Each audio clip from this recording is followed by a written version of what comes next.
கடலூர் மாவட்டம் வடலூரில் வீட்டின் பூட்டை உடைத்து 103 பவுண்ட் நகை மற்றும் 6 லட்சம் ரூபாய் கொள்ளையடிக்கப்பட்ட சம்பவம் பரபரப்பை ஏற்படுத்தியுள்ளது. வடலூரைச் சேர்ந்த வேலாயுதம் தனது மனைவி பாசமலருடன் கர்ப்பிணியான மருமகளை பார்க்க அமெரிக்கா சென்றிருக்கிறார்.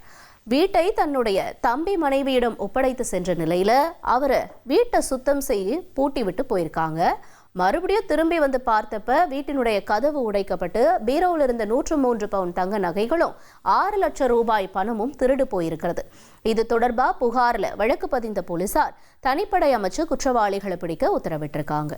1,28,00,000 மனங்களை வென்ற தந்தி டிவி யூடியூப் சேனல். தவிர்க்க முடியாத தம்ப்நெயில், கலக்கலான கான்டென்ட்ஸ். நீங்களும் இந்த குடும்பத்தில் இணைய இப்பவே சப்ஸ்கிரைப் பண்ணுங்க.